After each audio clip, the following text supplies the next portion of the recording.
So welcome back to another interesting video. In this video we would be discussing about how to approach physiology as a subject, like which topics to focus upon, how to start, which topics to take first, which topics are hard in that. So as you all know, in med school each and every subject requires you to approach it in a different way. Like you can't study anatomy but with just reading books. So you have to focus on diagrams also. So that's what we are going to discuss in this video. So stay tuned in this video.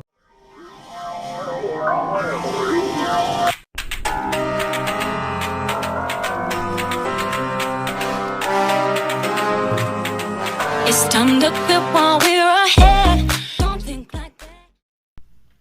So physiology is a subject in which you will be studying about all mechanisms that are taking place in our body.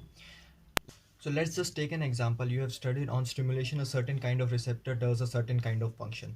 But how it does that's what you are going to study in physiology. So starting with the resources, as I earlier told you, you can start with Indian authors like Semulingam or A.K. Jain. Now this books, why I'm recommending you is the language written in these books are very much easy to grasp. So that's why I'm recommending you to use these books as a basic textbook for your physiology. Other than this, if you're preparing for USMLE or PLAB, so you can go for foreign authors. I told you earlier also, Guyton and Ganong. Both of these books are very much, the language written in that is slightly complicated. And also other than this, you can prefer Ganong for PG preparations also, but Guyton is like the Bible of physiology. So that's the topmost book which you can prefer in physiology.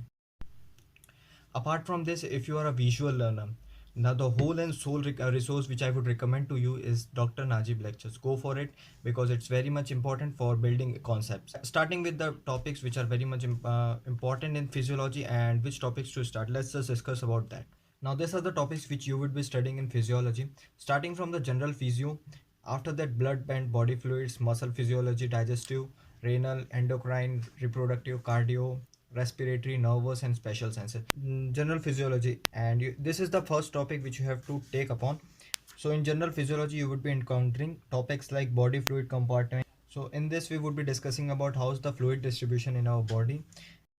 Now this physiology subject has to be completed in certain point of time. So that's why what our approach would be, we would be combining a simple topic with a hard topic. So I would be telling you about what easier topics are in the physiology and what harder topics are in the physiology, which would require you much time, and easier topics would require you less time as compared to the harder topics.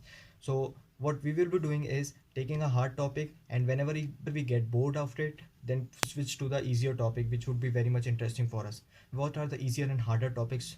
So firstly, starting with the most like toughest topics in the whole physiology, it's the cardiovascular system. After that it's the respiratory, and after that i would uh, I would go for nervous, and after that endocrine. So these four physiology are the most toughest. Now coming to the easier topics, blood physio, muscle, digestive, renal and reproductive. This all five physiologies are easier as compared to the other ones. So that's how you are going to approach physiology as a subject. Whenever you feel bored, then switch to the easier topics. Otherwise, whenever you start a day in the morning, start with the harder topics, and after that switch into the easier ones. So that's how you will be going to approach physiology.